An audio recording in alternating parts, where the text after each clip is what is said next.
ನಮ್ಮ ಮನ್ಯಾಗ ಜಾಸ್ತಿ ಚಪಾತಿ ಉಳಿದ್ರೆ ನಮಗೆ ಪ್ರಾಬ್ಲಮ್ ಎಲ್ಲ ನೋಡ್ರಿ.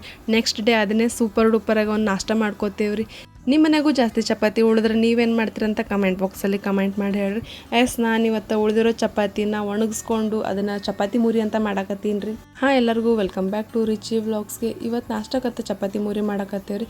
ಉಳಿದಿರೋ ಚಪಾತಿ ಎಲ್ಲ ನೀಟಾಗಿ ಒಣಗಿಸ್ಕೋಬೇಕ್ರಿ. ಒಣಗಿಂದ ಈ ಥರ ಮುರ್ಕೋಬೇಕೆಲ್ಲನು.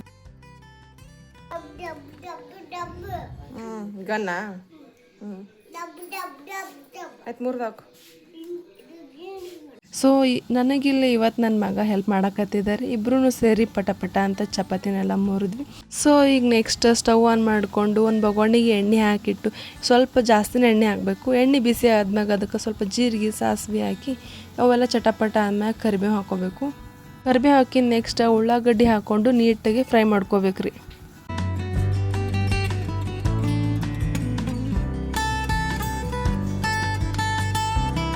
ಸೊ ಉಳ್ಳಾಗಡ್ಡಿ ಎಲ್ಲ ನೀಟಾಗಿ ಫ್ರೈ ಮಾಡಿದಾದ್ಮೇಲೆ ರುಚಿಗೆ ತಕ್ಕಷ್ಟು ಉಪ್ಪು ಹಾಕೋಬೇಕ್ರಿ.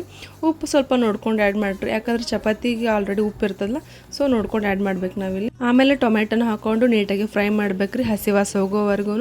ಆಮೇಲೆ ಸ್ವಲ್ಪ ಅರಿಶಿನ, ಆಮೇಲೆ ನಾ ಇಲ್ಲಿ ಮಸಾಲೆ ಖಾರ ಹಾಕಕತ್ತೀನಿ. ನೀವು ಬೇಕಾದ್ರೆ ಕೆಂಪು ಖಾರನ ಹಾಕೋಬೋದು. ಮಸಾಲೆ ಖಾರ ಹಾಕೋದ್ರಿಂದ ಟೇಸ್ಟ್ ಚಲೋ ಬರ್ತದಂತ. ಎಲ್ಲನೂ ನೀಟಾಗಿ ಮಿಕ್ಸ್ ಮಾಡಿದಾದ್ಮ್ಯಾಗ ನೀರು ಹಾಕೋಬೇಕು. ನೀರು ಸ್ವಲ್ಪ ಜಾಸ್ತಿನೇ ಹಾಕೋಬೇಕು, ಯಾಕಂದ್ರೆ ಚಪಾತಿ ಇದ್ರಾಗೆ ಕುದಿಬೇಕಲ್ಲ ಅದಕ್ಕೆ. ಆಮೇಲೆ ಒಂದು ಪ್ಲೇಟ್ ಮುಚ್ಚಿ ಸ್ವಲ್ಪ ಹೊತ್ತು ಬಿಡ್ರಿ, ನೀರು ಕಾಯಬೇಕು. ಅಷ್ಟಿಗೆ ಚಪಾತಿ ಅದೆಲ್ಲ ಹಾಕಿಂದ ಬೆಳ್ಳುಳ್ಳಿ ಎಣ್ಣೆ ಬಿಡಬೇಕಲ್ರಿ. ಅದಕ್ಕೆ ಸ್ವಲ್ಪ ಒಂದು 4 ಹೆಸರುಗಳ ಬೆಳ್ಳುಳ್ಳಿ ಕುಟ್ಕೊಳಕತ್ತಿದ್ದೆ. ಇವಾಗ ನೀರೆಲ್ಲ ಕಾಯ್ದಿತ್ತು ಇಲ್ಲಿ. ಆಗಳೇ ಚಪಾತಿ ಎಲ್ಲ ಮುರಿದು ಇಟ್ಕೊಂಡಿದ್ವಲ್ರಿ ಪೀಸ್ ಮಾಡಿ. ಸೊ ಇವಾಗೆಲ್ಲ ಕುದಿ ನೀರಿಗೆ ಇದನ್ನು ಹಾಕಿ ನೀಟಾಗಿ ಮಿಕ್ಸ್ ಮಾಡ್ಕೋಬೇಕ್ರಿ. ಮಿಕ್ಸ್ ಎಲ್ಲ ಮಾಡೋದಾದ್ಮ್ಯಾಗ ಸ್ವಲ್ಪ ಕೊತ್ತಂಬರಿ ಉದುರ್ಸ್ಕೋಬೇಕ್ರಿ. ಆಮೇಲೆ ಆವಾಗಲೇ ಇಟ್ಕೊಂಡಿದ್ವಲ್ರಿ ಬೆಳ್ಳುಳ್ಳಿ ಹಾಕಿ ಆಮೇಲೆ ಸ್ವಲ್ಪ ಮ್ಯಾಗ ಎಣ್ಣೆ ಬಿಟ್ರೆ ಮತ್ತೊಮ್ಮೆ ನೀಟಾಗಿ ಮಿಕ್ಸ್ ಮಾಡ್ಕೊಂಡ್ರೆ ಇಷ್ಟೇ ಅದು ನೋಡಿರಿ ಚಪಾತಿ ಮುರಿ ರೆಸಿಪಿ. ಈಸಿ ಅದ, ನೀವು ಟ್ರೈ ಮಾಡಿರಿ. ಇನ್ ಕೇಸ್ ಟ್ರೈ ಮಾಡಿದ್ರೆ ನಿಮ್ದು ಯಾವ ಥರ ಬಂದಂತ ಕಮೆಂಟ್ ಬಾಕ್ಸಲ್ಲಿ ಕಮೆಂಟ್ ಮಾಡಿ ತಿಳಿಸ್ರಿ. ಸೊ ಇದು ಬಿಸಿ ಇರಬೇಕಾದ್ರೆ ತಿನ್ಬೇಕ್ರಿ, ತಣ್ಣಗಾದ್ಮೇಲೆ ಅಷ್ಟೊಂದು ಸರಿ ಅನ್ಸಲ್ಲ. ಸೊ ನೀವು ಇದು ಯಾವಾಗ ಬೇಕಾದರೂ ಮಾಡ್ಕೋಬೋದು. ಮಧ್ಯಾಹ್ನ ಊಟಕ್ಕೂ ಮಾಡ್ಕೋಬೋದು, ರಾತ್ರಿ ಊಟಕ್ಕೂ ಮಾಡ್ಕೋಬೋದು, ಅದ್ರ ಟಿಫನ್ಗೂ ಮಾಡ್ಕೋಬೋದು. ಸೊ ನಾನಿಲ್ಲಿ ಮಾಡಿದ್ರೆ ಟೇಸ್ಟ್ನು ಸೂಪರ್ ಆಗಿತ್ತು. ನಾವು ಟಿಫನೆಲ್ಲ ತಿಂದ್ವಿ ರೀ, ಪಾಪಗೂ ಜಳಕ ಮಾಡಿಸಿ ಮಲಗಿಸಿದ್ವಿ. ಸೊ ಇವತ್ತು ನಾವು ಹಪ್ಪಳ ಮಾಡ್ಬೇಕಂತ ಮಾಡಿದ್ರಿ. ಮಮ್ಮಿ ಅನ್ನದಿಂದ ಹಪ್ಪಳ ಮಾಡ್ತಾರೆ, ಭಾಳ ಚಲೋ ಆಗ್ತದೆ. ಇದು ನಮ್ಮ ಮಮ್ಮಿ ಅಂದರೆ ನಮ್ಮ ಅಜ್ಜಿದ ರೆಸಿಪಿ, ಸೀಕ್ರೆಟ್ ರೆಸಿಪಿ ಅಂತಲೇ ಹೇಳಬೇಕು. ಮೊದಲೆಲ್ಲ ಉಗಿದ ಹಪ್ಪಳ ಅಂತ ಮಾಡ್ತಿದ್ರಿ, ಇದು ಅದೇ ಥರ ಸ್ವಲ್ಪ ಡಿಫ್ರೆಂಟ್ ಅಷ್ಟೇ, ನೆಕ್ಸ್ಟ್ ವರ್ಷನ್ ಅಂತಲೇ ಹೇಳಬೇಕು. ಸೊ ಈ ಹಪ್ಪಳ ಮಾಡ್ಬೇಕಂದ್ರೆ ಫಸ್ಟ್ ನಾರ್ಮಲ್ ಅನ್ನ ಯಾವ ಥರ ಮಾಡ್ಕೋತಿಲ್ಲ ಅದೇ ಥರ ಅನ್ನ ಮಾಡ್ಬೇಕ್ರಿ. ಸೊಸೈಟಿ ಅಕ್ಕಿಲಿಂದನೇ ಅನ್ನ ಮಾಡ್ಬೇಕ್ರಿ, ಭಾಳ ಚಲೋ ಬರ್ತಾವೆ ಹಪ್ಪಳ.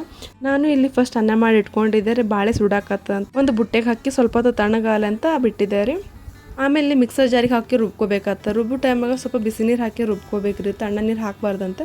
ಸೊ ಒಂದು ಗುಂಡಿಯಾಗ ನಾನು ನೀರು ಕಾಯಕ್ಕೆ ಇಟ್ಟಿದ್ದೆ ರೀ, ಸುಡ್ತಿರ್ಬೇಕು ನೀರು. ಸೊ ನೀವು ಸ್ವಲ್ಪ ನೀರು ಕಾಯಿಸ್ಕೋಬೇಕು. ಇವಾಗ ಒಂದು ಜಾರಿಗೆ ಅನ್ನ ಹಾಕ್ಕೊಂಡು ಸ್ವಲ್ಪ ನೀರು ಜಾಸ್ತಿನೇ ಹಾಕೋಬೇಕ್ರಿ, ಅತಿ ತಿಳಿನೂ ಆಗಬಾರ್ದು ಗಟ್ಟಿನೂ ಆಗಬಾರ್ದು. ಸೊ ನೋಡ್ಕೊಂಡು ನೀರು ಹಾಕ್ಕೊಂಡು ರುಬ್ಕೋಬೇಕ್ರಿ. ಇಲ್ಲಿ ನೋಡ್ತಿರಲ್ಲ ಈ ಥರ ಕನ್ಸಿಸ್ಟೆನ್ಸಿ ಇರಬೇಕ್ರಿ. ಇನ್ನು ಸ್ವಲ್ಪ ತಿಳಿ ಆದರೂ ಪರವಾಗಿಲ್ಲ. ಏನು ಗೊತ್ತೇನ್ರಿ, ಇದಕ್ಕೆ ಎಷ್ಟು ನೀರು ಹಾಕಿದ್ರೂ ಕಡಿಮೆನೇ ನೋಡ್ರಿ. ಸ್ವಲ್ಪ ಹೊತ್ತು ಆಗೋಣ ಮತ್ತೆ ಗಟ್ಟಿನೇ ಆಗ್ತದೆ. ಸೊ ಮತ್ತೆ ನೀರು ಹಾಕಿ ಮಿಕ್ಸ್ ಮಾಡ್ಕೊಳ್ಳೋದೇ ಆಗುತ್ತೆ.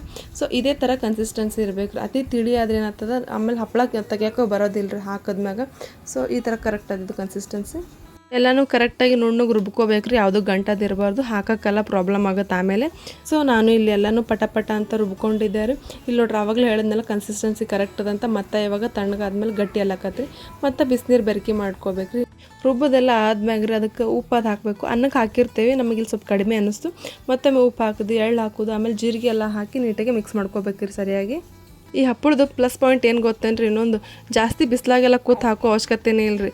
ಲೈಕ್ ಕುರುಡಿಗೆ ಚಿಪ್ಸ್ ಎಲ್ಲ ಬಿಸ್ಲಾಗ ಕೂತಿ ಹಾಕ್ಬೇಕಲ್ರಿ, ಆ ಥರ ಏನು ಹಾಕೋದಿದೆ ಅವಶ್ಯಕತೆನೇ ಇಲ್ಲರಿ. ಒಂದು ರೂಮ್ನಾಗ ಹಾಕ್ಬೇಕಿದ್ರೆ ನಡೀತದೆ. ಬಿಸ್ಲಾಗ ಹಾಕೋದ್ರಿಂದ ಏನಾಗ್ತದೆ ಅಂದ್ರೆ ಜಲ್ದಿನ ಒಣಗಿಬಿಡ್ತದೆ ರೀ ಹಪ್ಪಳ. ಒಣಗ್ತಂದ್ರೆ ಏನಾಗ್ತದೆ ಆಮೇಲೆ ತೆಗಿಯೋಕೆ ಕಷ್ಟ ಆಗ್ತದೆ. ಸ್ವಲ್ಪ ಹಸಿ ಇರಬೇಕಾದ್ರೆ ಹೊಳಸ್ಕೋಬೇಕಾಗ್ತದೆ. ಅದಕ್ಕೆ ಆದಷ್ಟು ರೂಮ್ನೇ ಹಾಕೋದೇ ಚಲೋ ನೋಡ್ರಿ. ನಾವು ಇಲ್ಲಿ ರೂಮ್ನಾಗೆ ಹಾಕಕತ್ತೀವಿ ರೀ. ಮತ್ತೆ ಸ್ವಲ್ಪ ಗಟ್ಟಿ ಅನಿಸೋದು ಕನ್ಸಿಸ್ಟೆನ್ಸಿ. ಸೊ ನೀರು ಆ್ಯಡ್ ಮಾಡಿ ಕರೆಕ್ಟ್ ಮಾಡಿದ್ವಿ. ಇಲ್ಲಿ ನೋಡ್ರಿ ಇಲ್ಲಿ ಮಮ್ಮಿ ಹಾಕಕತ್ತಾರ. ಈ ಥರ ಒಂದು ಸ್ಪೂನ್ ಹಾಕಿ ನೀಟಾಗಿ ಸವರ್ಕೊಳ್ಬೇಕು ರೌಂಡಾಗಿ. ಅತಿ ದಪ್ಪು ಆಗಬಾರ್ದು, ತೆಳಗೂ ಆಗಬಾರ್ದು, ನೋಡಿಕೊಂಡು ಹಾಕೋಬೇಕ್ರಿ. ಈ ಸೈಡ್ ಮಮ್ಮಿ ಹಾಕಕತ್ತೀರಿ, ಆ ಸೈಡ್ ನಾನು ಹಾಕಕತ್ವಿ. ಇಬ್ಬರು ಸೇರಿ ಪಟ ಅಂತ ಹಾಕಿ ಮುಗಿಸ್ಬಿಟ್ವಿ ರೀ.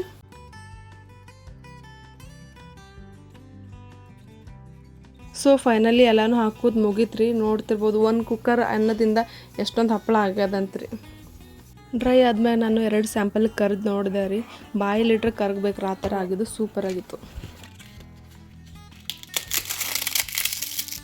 ಹಪ್ಪಳ ಎಲ್ಲ ಹಾಕೋದಾದ್ಮ್ಯಾಗ ಊಟ ಎಲ್ಲ ಮುಗಿಸ್ಕೊಂಡು ಮತ್ತು ಈವ್ನಿಂಗ್ ನಾವು ವ್ಲಾಗ್ನ ಕಂಟಿನ್ಯೂ ಮಾಡಿದ್ರಿ.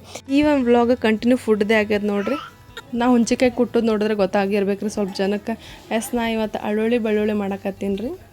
ಇದನ್ನು ನಾವು ಯಾವಾಗ ಮಾಡ್ತೇವಂದ್ರಿ ಈ ಸೀಸನ್ದು ಫಸ್ಟ್ ಹುಂಚಿಕಾಯಿ ಬರ್ತದಲ್ರಿ ಹೊಸದು, ಅವಾಗ ಮಾಡ್ಬೇಕ್ರಿ ಇದು. ಹಳಿ ಹುಂಚಿಕಾಯಿಂದ ಮಾಡ್ಬೋದು ರೀ, ಬಟ್ ಇಷ್ಟು ಟೇಸ್ಟ್ ಅವಾಗ ಆಗೋದಿಲ್ಲ ರೀ ಇದು. ಸೊ ಎಲ್ಲನೂ ಕುಟ್ಟಿ ಫುಲ್ ಸಾಫ್ಟ್ ಮಾಡ್ಬೇಕ್ರಿ, ಮೆತ್ತಗೆ ಮಾಡಿಂದ ಅದಕ್ಕೆ ಜೀರಿಗೆ ಬೆಲ್ಲ ಉಪ್ಪು ಹಾಕ್ಬೇಕ್ರಿ. ಬೆಲ್ಲ ಸ್ವಲ್ಪ ಜಾಸ್ತಿನೇ ಬೇಕಾಗ್ತದೆ, ಹುಳಿ ಇರ್ತದಲ್ರಿ ಅದಕ್ಕೆ. ಸೊ ಎಲ್ಲನೂ ಹಾಕಿ ಮತ್ತೊಮ್ಮೆ ನೀಟಾಗಿ ಕುಟ್ಕೋಬೇಕ್ರಿ. ಇಷ್ಟೇ ಇದ್ರೆ ಬೆಳ್ಳುಳ್ಳಿ ಸಿಂಪಲ್ ಅದ ರೆಸಿಪಿ, ನೀವು ಟ್ರೈ ಮಾಡಿ ನೋಡಿರಿ.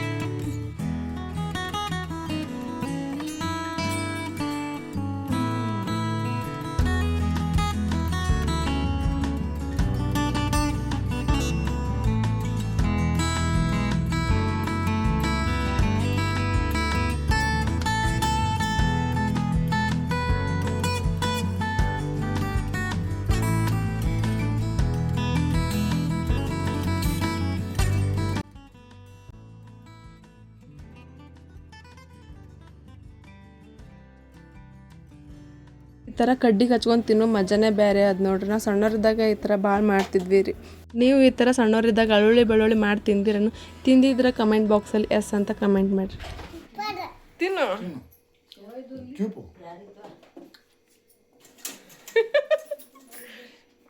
ತಿನ್ನು, ಸೂಪರ್ ಐತಿ.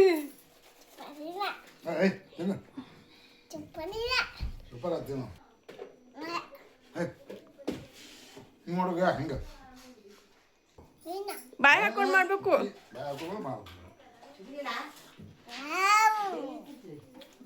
ಸೂಪರಾ?